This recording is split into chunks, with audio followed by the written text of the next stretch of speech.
As the senior class president, I'd like to introduce our graduation speaker.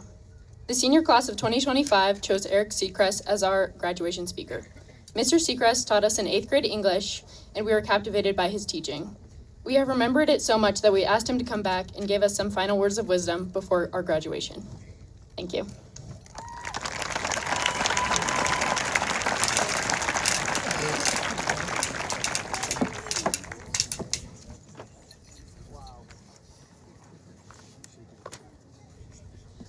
They're big kids now. Ladies and gentlemen, I'm honored this evening to address you and this fine class of graduates you see before you, the graduating class of 2025. My name's Erik Secrist. I teach 8th grade English at the middle school, and I had the privilege of teaching many of these graduating seniors 4 years ago during the crazy days of 2020. These were the 8th graders who I will always remember as my COVID kids. Sorry guys, I know it's sort of an unfortunate way to be remembered, but you can wear it like a badge of honor because we got through those difficult times together. And because we couldn't have an 8th grade promotion that year because of social distancing, I think it's really fitting, and I'm really happy that I have a chance to say a few words and congratulate you now.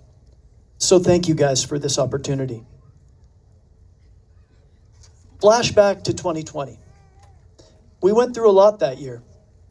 Many of you guys remember the endless lining up outside on the front lawn between classes, eating lunches in the dingy hallways and classrooms of the old school because there was no cafeteria left.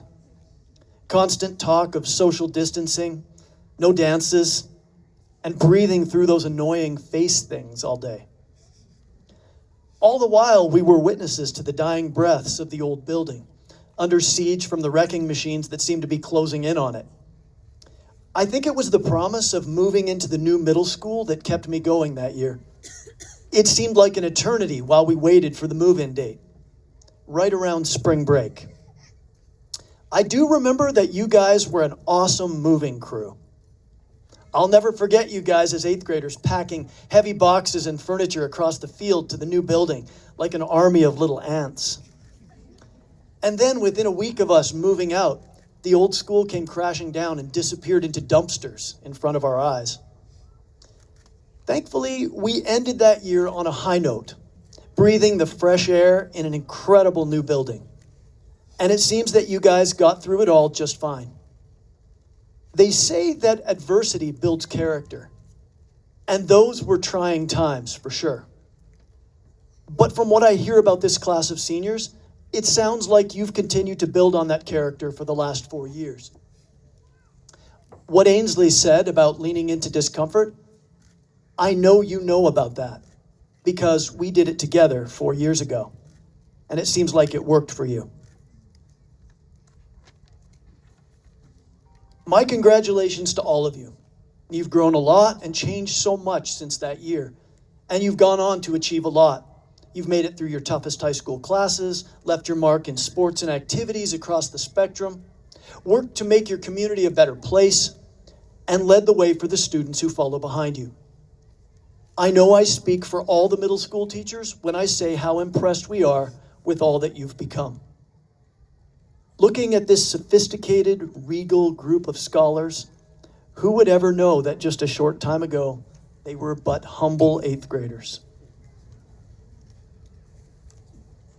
You should definitely walk proudly today because you've earned the right to call yourself high school graduates. And I want to offer my sincere congratulations to not only the class of 2025, but to all the people in this community who care about our young people and who've contributed to their success.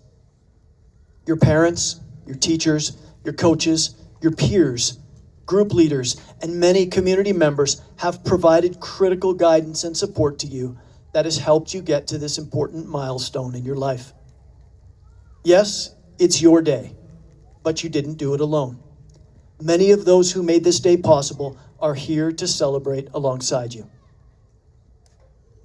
My direct link to you guys as a group has faded a little with time since I rarely see you anymore except when I'm fortunate enough to bump into you on lucky occasions.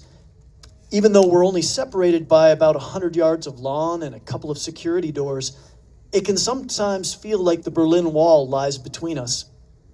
And your memories of what we did together in middle school have probably been overshadowed by your high school experiences and the other things happening in your lives that are more connected with now. And I understand. You've moved on. Your eyes are on the future. And they should be.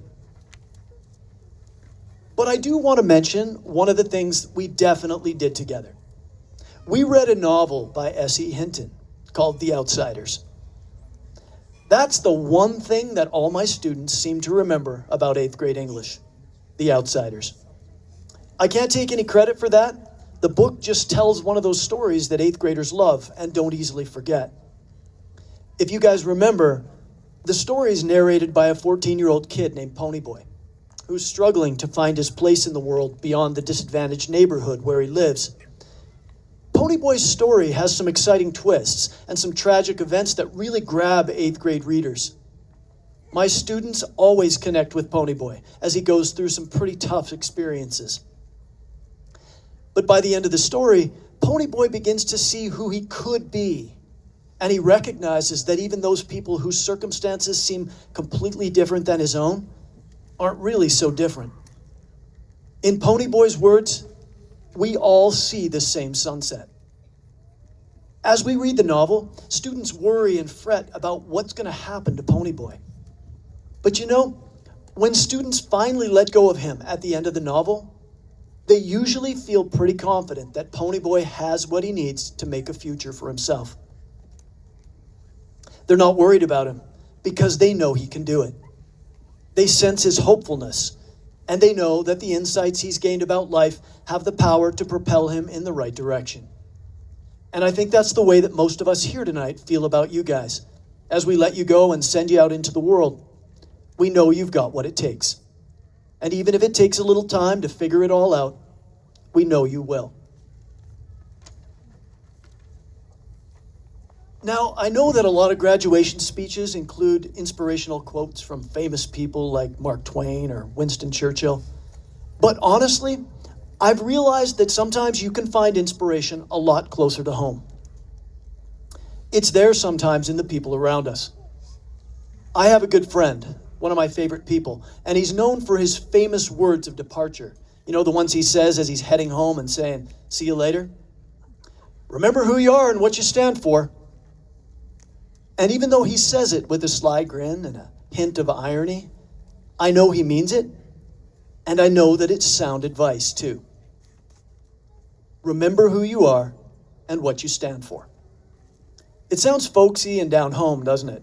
Almost like it needs to be said with a little twang, like something your grandpa might say. But I think there's some real wisdom there. The who you are part is something that's going to change because nobody stays the same.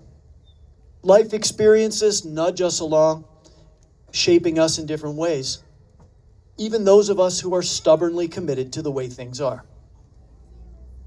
And what I hope you'll see is that none of you are finished growing, changing, developing. And I hope you never will be. Who you are might not even refer to the present.